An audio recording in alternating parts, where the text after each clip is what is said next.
The planet Aradon was wide and green, a place filled with rivers that ran like silver lines across the land and forests that reached high into the sky. The sun there was warm and steady, never too harsh, never too faint. The humans who had come to live on this world believed they had found a place where peace could last. The small colony rested in a valley. The houses were built from stone and wood taken from the nearby forests, shaped carefully by the hands of the settlers. The roofs were strong, the gardens well kept, and the people moved with the calm rhythm of life. They farmed, they studied, and they shared stories when the stars rose at night. Among them lived Rian, a young farmer who loved to walk the fields at dawn. He was often the first to notice how the soil changed after the rains or how the crops bent in the early breeze. To Rian, the land was alive, and he often whispered to the earth as if it could listen. His friend Mira was different. She was curious about the animals of Aradon. She would follow the flocks of bright birds that crossed the sky and study the small glowing fish that swam in the river. Mira kept careful notes, believing that every sound and every pattern held meaning. Darrow, older than both Rian and Mira, was a builder and inventor. His mind was always busy, and his hands never rested. He made small machines that could dig, others that could measure the movement of the ground, and lamps that shone brighter than the fire pits. People often laughed kindly at his endless experiments, yet they also trusted his work. Life in the colony followed a gentle pattern.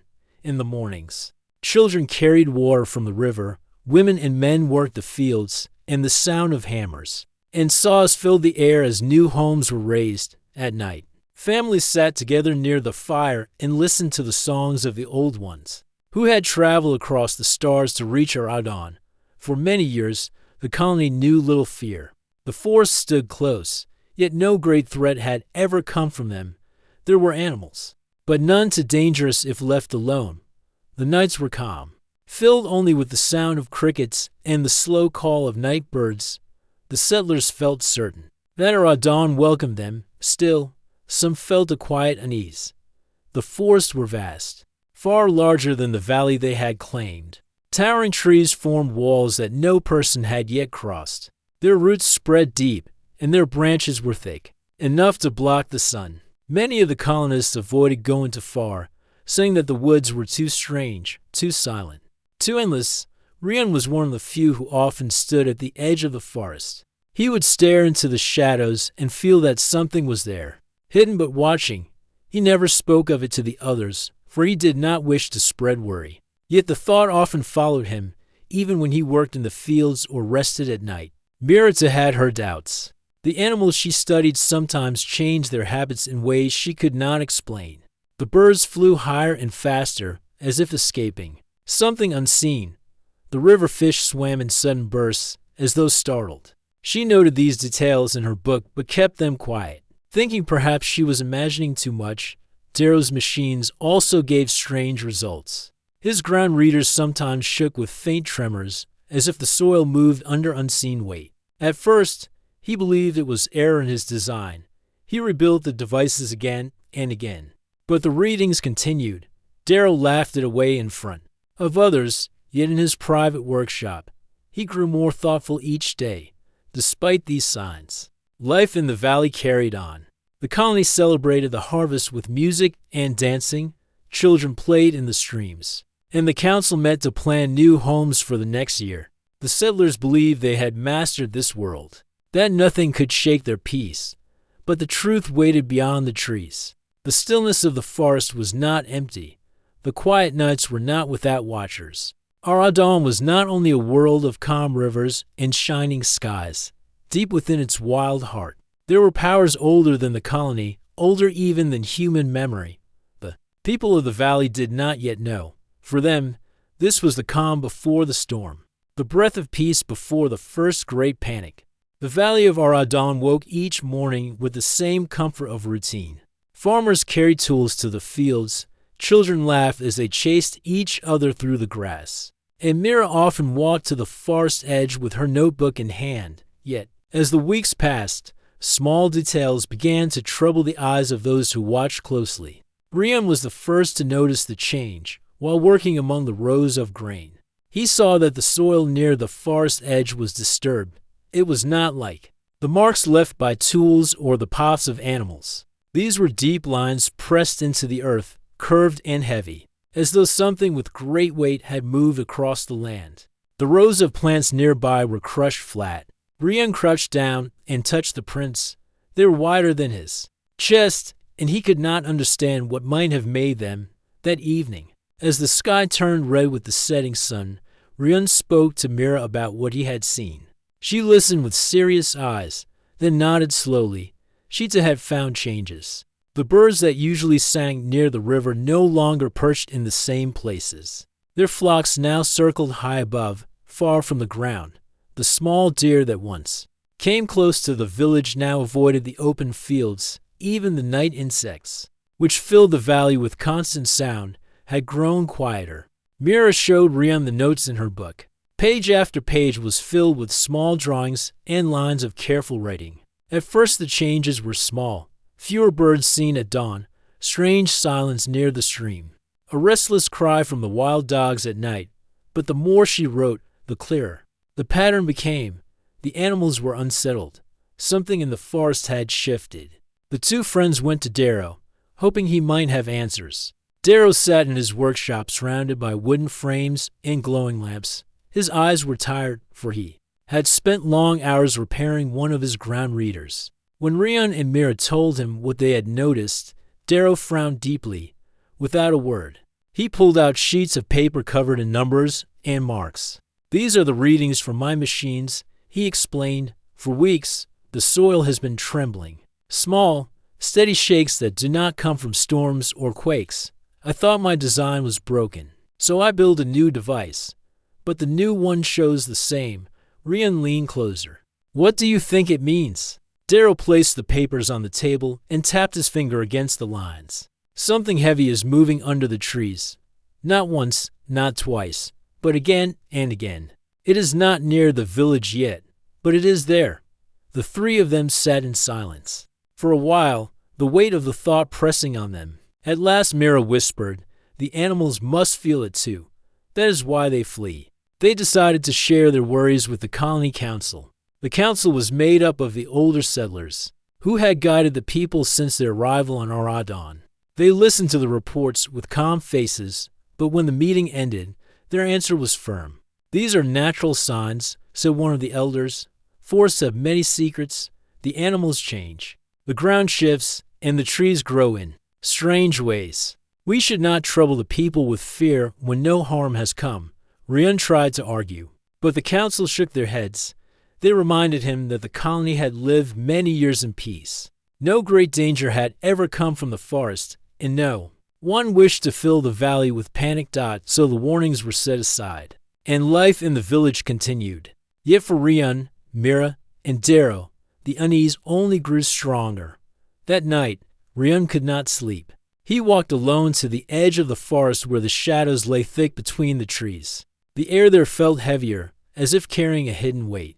He thought he heard faint sounds, not the cries of birds or the rustle of leaves, but deeper, slower noises, like breath drawn by something vast. Mira spent her nights watching the skies. She saw the flocks of birds move in restless patterns. Sometimes they gathered in great numbers and then scattered suddenly, as if startled by an unseen force below. Each time, she marked the hour in her notes.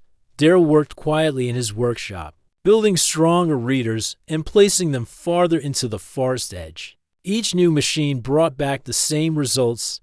The soil moved again and again, as if something large passed across it. The three friends met often to share what they found. They spoke in low voices, worried that the others in the colony would dismiss them again. Still, their determination grew. They could not deny what they had seen, what they had heard, what the numbers showed. The forest was no longer silent. The land itself seemed to be warning them. And though the council refused to listen, the three friends knew that change was coming. It was not yet danger, not yet disaster, but it was something that could not be ignored. The signs were there, written in the soil, and the cries of animals, and in the trembling ground. Aradon was speaking, and soon the whole colony would have to hear. The night began like many others in the valley of Aradon. Families gathered around fires. Children ran through the paths with laughter, and the sky glittered with countless stars. The air was calm, and nothing seemed out of place, yet beneath that calm, something stirred, waiting for its time to rise. Rian was sitting near his home, sharpening his tools for the next day's work. Mira was nearby, her notebook open on her lap as she compared her notes with the stars overhead. Darrow remained in his workshop, adjusting one of his readers that had once again picked up faint shakes in the ground. Though the colony appeared peaceful, each of them felt a hidden tension in the air. Like the silence before a storm, then it came from the deep forest beyond the valley. A roar shattered the night. It was not the cry of an animal they had ever known. It was vast, powerful, and heavy with strength. The sound rolled across the land like thunder, shaking the houses and sending a chill through every heart. The fires flickered as if afraid, and the laughter of children fell silent in an instant. People rushed into the open, eyes wide with confusion and fear. The sound came again, louder this time, rising from the forest with such force that the very soil seemed to tremble beneath their feet. Mothers pulled their children close. Fathers grabbed tools and stood guard, though none of them knew against what. The elders of the council tried to calm the people, raising their hands and calling for order. But their voices were drowned by the growing noise. From the edge of the forest, shadows began to move. Enormous shapes passed between the trees, too large and too strange to be mistaken for anything the settlers had seen before. The moonlight caught parts of them, showing rough hides and glowing eyes that pierced through the darkness. Their steps were slow but heavy, and each one left the ground shaking. Panic spread through the colony like fire.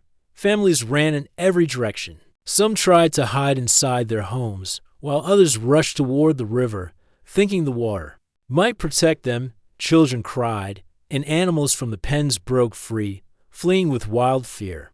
Rian stood frozen for a moment, staring at the shadows that pressed closer.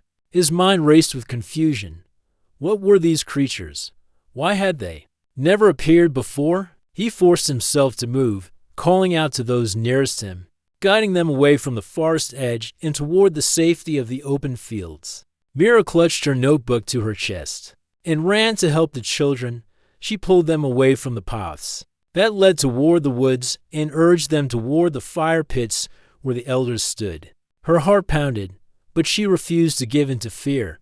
Darrow, hearing the noise, left his workshop at once. He carried one of his lamps that shone brighter than flame, holding it high. He tried to cast light toward the trees, hoping to see what hid within the shadows. For a moment, the glowing eyes reflected the light, and the enormous shapes halted. As if surprised by the brightness, the sight was enough to deepen the fear in the colony. People screamed at the vision of towering figures with broad bodies and strange, rough skin. The creatures made no full charge, yet their presence alone was overwhelming. The council shouted for calm, but their words had no power over the rising panic. The sound of running feet filled the valley, the once peaceful community that had known only harvest songs and quiet nights was thrown into chaos. Rian reached Mira and Darrow at the fire pits. The three of them stood together, trying to guide the frightened crowd. Stay together, Rian called. Do not scatter.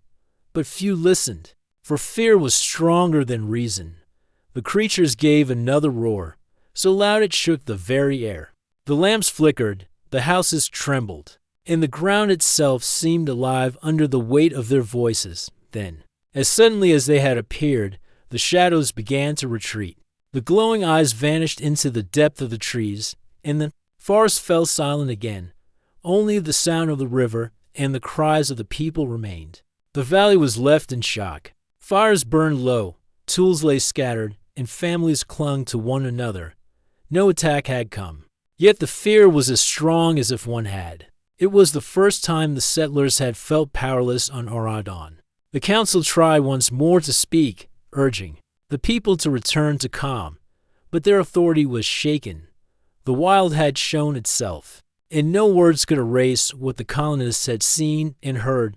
Rian, Mira, and Darrow stood together in silence. They understood what the others did not wish to admit. The wild was not distant, not harmless. It had crossed the line between the forest and the colony. That night became known among the people as the first panic. It was the night their peace was broken and their hearts learned the weight of fear. No one slept. The valley, once filled with trust and safety, now waited in silence, wondering when the shadows would return. The morning after the first panic came heavy with silence. The valley that once woke with laughter and song now stirred with unease. People stepped outside their homes with cautious eyes, as if the forest might spill its secrets into the open. Fields at any moment, fires from the night still smoldered, and broken tools lay forgotten on the ground. Families whispered to one another in low voices. No one wanted to speak loudly, for fear that the sound might call back the shadows. The council called for a gathering in the central square. Every person in the colony came, their faces pale, their movements slow. Children clung to their parents. Still frightened from the roars that had shaken the valley, the elders of the council stood tall. Though even they looked worn and uncertain, an elder named Soren raised his hand to speak. We all heard what came from the forest. We all saw what walked among the trees. Yet we must not give in to fear. Our Adon has tested us, and we must answer with reason. The people listened, though doubt lingered in their eyes. Soren's words were calm, but calm alone could not erase the memory of glowing eyes and shaking ground. Rian stepped forward. His voice was steady but strong. We cannot act as if nothing has changed. The marks in the soil, the silence of the animals, the trembling ground, these were warnings. We ignored them. Now the wild has shown itself. Mira added her voice. The creatures are not like anything we know. We cannot treat them as ordinary animals. We must study them, learn their ways, and understand why they have come so close to us. She held up her notebook, its pages filled with drawings and notes. The land is speaking. If we listen, we may find answers. Darrow followed with his own thoughts. My machines do not lie. The ground is moving with weight far beyond our own. If we continue as we are, we will always be surprised, always unprepared. We must build new tools, new signals, and new defenses. The people murmured, divided between hope and fear. Some nodded, believing the three were right. Others shook their heads, wishing only for peace to return without effort. At last, Soren spoke again. We are settlers, not warriors. Our task is to live in harmony, not to fight against the land. We will watch, but we must not provoke. The meeting ended with no clear path. The crowd left slowly, each family carrying the weight of uncertainty. The council had chosen patience, but Rian, Mira, and Darrow felt that waiting would not be enough. That afternoon, Rian walked along the fields near the forest. The tracks left by the creatures were still fresh. He knelt and placed his hand against the ground, feeling the deep grooves. They were wide and heavy, pressed so far down that the soil cracked around them. He could not imagine the size of the beings that had made them. Mira spent her time by the river. She watched the animals with careful eyes, noting their restless movements. Flocks of birds circled high before fleeing to the far hills. Fish gathered in clusters, swimming faster than usual. Even the insects, normally loud, were subdued. She wrote every detail, convinced that nature itself was trying to warn them.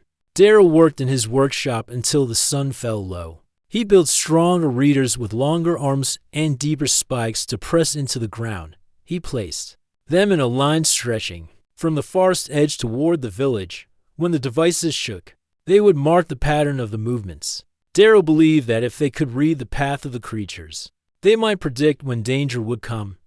That evening, the three met again near the fire pits. They shared what they had learned, their voices low so others would not overhear.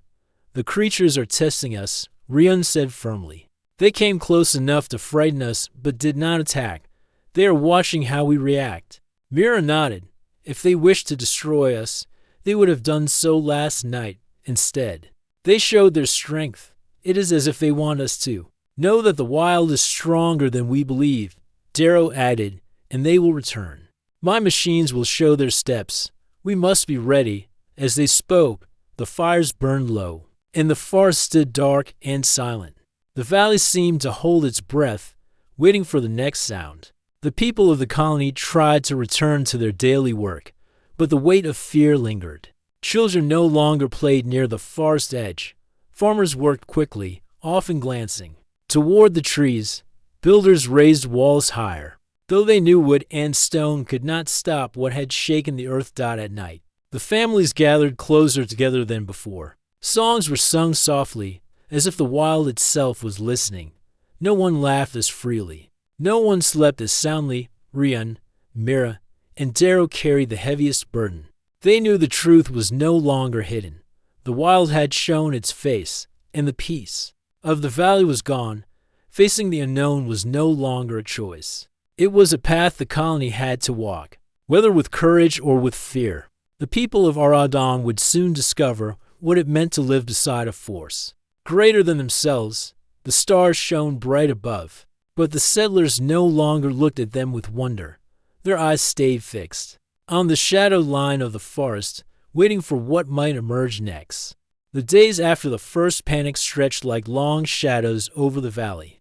The people of Aradon tried to live as before, but the memory of glowing eyes and thunderous roars would not leave them. Work was slower, laughter softer, and every glance toward the forest carried a trace of fear. Still, something else began to grow among the settlers. They had faced the unknown once, and though it had filled them with dread, they had not been destroyed. That truth, small but powerful, planted the first seeds of courage. Rian rose early each morning to walk the edge of the fields. His eyes searched for new tracks, his hands tested the soil for tremors. Children followed him at times, watching with quiet awe. They saw how he kept his voice steady and his steps firm. And though they were afraid, they began to copy his calm.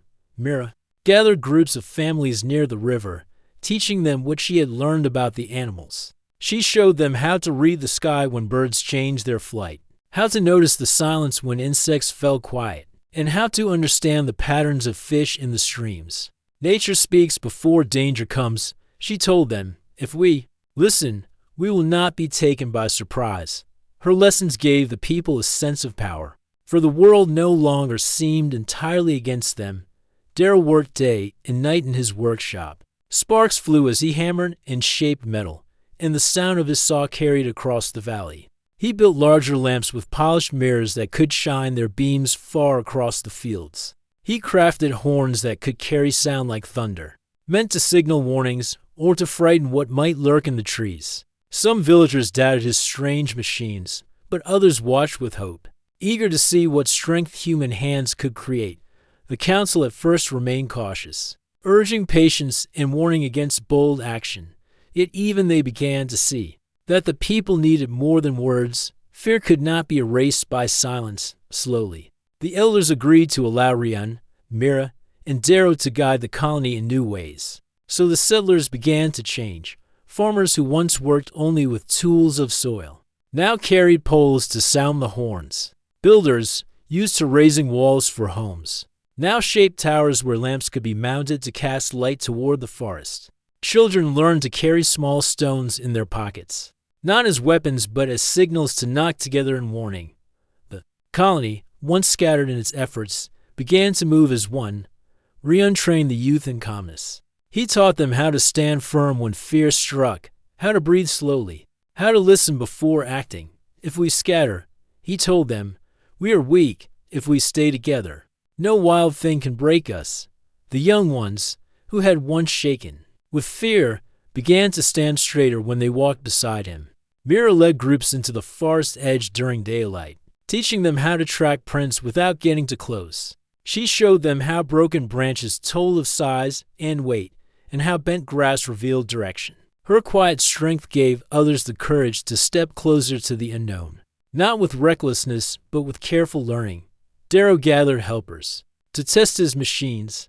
The lamps were lifted high on wooden frames, and when lit at night, their beams shone like small suns across the valley. The horns echoed deep and strong when blown, startling birds from their nests and sending them rushing across the sky. For the first time, the settlers felt they had voices that could match the wild in the evenings. Families still gathered by the fire, but their songs changed. They sang not only of harvest and peace, but also of strength and unity. The fear had not left them, yet it had shaped them into something new. They were no longer only settlers trying to survive quietly. They were becoming guardians of their valley, bound together by the memory of the first panic. Rian, Mira, and Darrow often met at night to speak of what they had done. They knew their work was only the beginning. The creatures had not returned in full force, but their absence was not comfort. It was a warning that they would come again. "We are stronger now," Rian said one night as the fire crackled between them. "But strength will be tested only when the wild comes once more." Mira closed her notebook after writing the day's last notes. The land is restless still. The animals remain uneasy. The forest waits, and so must we, but not in fear this time. Darrow placed one of his horns beside him. "When they come, they will see that humans are not silent, not helpless. We will answer." The three sat in silence, watching the shadows of the forest.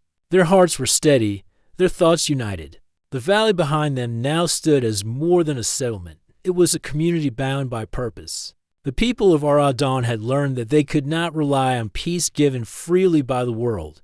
They would have to shape their own peace, guard it, and hold it together. The wild was still greater than them, older and stronger. But humans carried something the wild did not. They could unite, share knowledge, and face the unknown with courage born from each other. Thus the colony entered a new chapter. Fear had not vanished, but it had been reshaped into determination. The people were no longer waiting for safety to return. They were building it together, step by step, light by light, sound by sound. The valley still stood beneath the shadow of the forest, but now the settlers stood with it. They were no longer only survivors. They were becoming something. More humanoids united against the wild. The lamps stood tall at the edge of the valley, their beams stretching far into the dark. The horns were ready in the hands of the settlers, and the people moved with new discipline. What once had been a quiet farming colony now looked like a place prepared for trial. For many nights, nothing happened. The forest stayed silent, and the creatures did not return. Children began to whisper that perhaps the danger had passed. But the elders and the youth who trained under Rian knew better. The wild did not forget. It waited. Then, one night, the waiting ended. A deep rumble rolled through the ground, faint at first but growing stronger. With each passing moment, the soil shook underfoot, and the air grew heavy. Birds that had nested near the forest edge fled in flocks, their wings rushing against the night sky. Rian felt it first. He stood at the watch post with several young guards, his hand resting on a tall spear, not as a weapon, but as a staff of steadiness. He turned his eyes toward the forest and saw the shadows moving again, larger and closer than before. Mira was already at the river, watching the water. She saw ripples spread across its surface, though no wind stirred. Her heart tightened, for she knew the tremors had reached even the calm flow of the stream. Darrow ran from his workshop carrying a horn. He had been waiting for this moment, his machines already quivering with signs of heavy steps. He shouted for the lamps to be lit. The valley shone as dozens of lights burst into brightness. Their beams reached across the open fields and into the trees. For the first time, the people saw the creatures clearly. They were enormous, taller than the highest houses, with thick hides that looked like stone covered in rough skin. Their eyes glowed like amber in the glare of the lamps. Their steps were slow, but each one pressed deep into the ground. Gasps filled the valley, but this time no one ran. The settlers stood together, their fear heavy, but their resolve stronger. Mothers held their children close, but they did not flee. Fathers gripped the horns and waited for the signal. The young ones stood beside Rian, their breaths quick but steady. The creatures advanced to the edge of the field. Their presence was overwhelming, their forms like living mountains, yet they did not attack. They stood watching, their glowing eyes fixed on the humans who dared to shine light back at them. Rian raised his hand. At once, the horn sounded. The deep blast carried across the valley, echoing into the forest and beyond. The ground seemed to shake with the sound, and the creatures shifted uneasily, their massive heads turning as if the strange voices disturbed them. The lamps held steady. Beams of light swept across the bodies of the creatures, forcing them to squint and step back. The settlers shouted together, their voices joining in one sound. The air filled with human noise, a wall of unity that pushed back against the silence of the wild. One of the creatures roared, louder than before, a sound that shook the valley. The people trembled. But they did not break. The horns answered. Again, and the lamps shone brighter. Children clapped stones together in sharp rhythm, adding to the rising storm of sound. For long minutes, the clash of wills held. The wild pressed forward with its size and its voice, and the settlers answered with their light and their unity. Neither side moved to strike. Yet the struggle was fierce all the same. At last, the creatures began to step back. Slowly, they turned toward the forest, their roars growing weaker as they retreated. Their glowing eyes disappeared into the shadows, leaving the valley filled with the echo of horns and the beating of human hearts. Silence returned, heavy but different from before. It was not the silence of fear, but the silence of victory. The people of Aradon had not been broken. They had faced the wild and held their ground. Rion lowered his staff and looked at the young guards beside him. Their faces were pale, but their eyes burned with pride. "We did not run," he said softly, "and that is our strength." Mira closed her notebook with hands that still shook, but her smile was firm. "The wild has seen us now. We are no longer only watchers. We are part of the struggle." Darrow placed his horn on the ground, his chest rising with heavy breaths. Our voices reach them. They know we will not be silent. This is the first step, but not the last. The people gathered in the square, speaking in excited tones. Fear still lived in their hearts, yet it no longer ruled them. They had discovered that unity could match the power of the wild. Their tools were simple, their strength small compared to the creatures. But together they had stood, and together they had endured. The night grew calm again, stars shining above the valley. Families returned to their homes, but none slept easily. They knew the creatures would return again, perhaps in greater force. Yet they also knew that they would not face the wild as scattered settlers. They would face it as one. The clash had not been of weapons but of wills, and in that first true test, the humans of Aradon had shown that they could stand against the ancient power of the forest. The valley woke slowly after the long night of horns and lights. The air was cool, and mist rolled across the fields. The stars faded, and the first golden lines of the sun touched the hills. The people of Aradon stepped out of their homes with tired eyes, yet their hearts carried a new strength. They had stood against the wild, and they had not been broken. Children ran to the riverbanks, pointing at the ground where the giant creatures had walked. Huge footprints sank deep into the soil, filled with water and mud. The settlers gathered to look at them, whispering about the size and weight of the beasts. Yet instead of fear, there was pride in their voices. The marks were proof of what they had faced together. Rion stood at the edge of the field, watching the sunlight spread. He carried his staff, though he leaned on it lightly. Round him, the young guards from the night before gathered. Their clothes were dusty and their eyes heavy, but they smiled when they saw the sun rise. Rion spoke quietly. "The wild tested us, but we stood. This is not the end. It is the beginning." Mira walked beside him, holding her notebook close. She had written through the night, marking every sound, every light, every detail of the creatures. Her words filled many pages now, and she felt the weight of her record. She turned to Rion and said, "We must keep this knowledge safe. The wild will return, and those who come after us must know what we learn." Darrow came from his workshop carrying a small machine, one of his unfinished tools. He set it on the ground where the footprints lay. With careful hands, he adjusted the gears until the device gave off a soft hum. It was only a model, yet it captured the sound of the earth's tremor when the creatures had marched. The settlers gathered around, listening. Darrow raised his head proudly. "We will not only resist, we will build. Every sound, every light, every step can be turned into something useful. The wild will teach us, and we will answer." As the morning grew brighter, the elders called the people to the square. Families gathered, the children sitting near the front, the farmers standing in groups, and the guards still holding their spears and horns. The air carried both fatigue and hope. The chief elder raised his hand and spoke with a steady voice. Last night, we faced the first great test of this land. We saw the wild in its true form. It was vast, heavy, and ancient, yet we stood together. And it turned back. Remember this. Our strength is not in one person, not in one horn or one lamp, but in the unity of all. Alone, we are small. Together, we are strong. The people answered with cheers, their voices carrying across the valley. For the first time since the colony was founded, the sound was not only of survival, but of celebration. They knew challenges still lay ahead, yet they no longer feared that they would be crushed in silence. That day, work began with new energy. Farmers returned to their fields, but they planted with stronger fences and brighter lamps. The young guards trained with Rian, learning not only how to stand watch, but how to hold their ground with courage. Mira organized the children to help her map the valley, marking the paths of rivers, hills, and caves. She explained that knowledge was as powerful as any tool.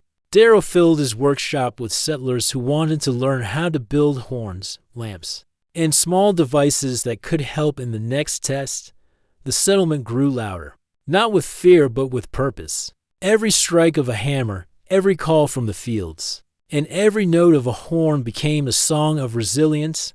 That night, when the sun had set and the stars returned, the people of Aradon gathered once more in the square. They lit a single great lamp in the center, its light stretching into the sky like a beacon. Families stood hand in hand, and the children's laughter mixed with the low hum of the horns resting nearby. Rian looked at the faces around him. He saw hope where there had once been only worry. He spoke to them all. The wild is not ended. It will return, and it may return stronger. But so will we. We are no longer only settlers. We are guardians of this valley. This land will not break us. We will shape it with our hands, our voices, and our unity. The words carried through the night, and the people answered with a roar of agreement. It was not the roar of beasts, but of humans who had chosen to stand together. Above them, the stars shone bright. The forest at the edge of the valley stayed silent, as if watching. The wild had learned of the humans' presence, and the humans had discovered their strength. The struggle was not over, but a balance had begun. When the night grew deep, the people returned to their homes, but none felt alone. The valley of Aradon had become more than a place to live. It had become a symbol of resilience, a proof that even in the face of great forces, humanity could endure. And so the first panic ended, not with despair, but with hope. The dawn of resilience had come, and with it the promise that no matter how wild the land became, the people would rise to meet it.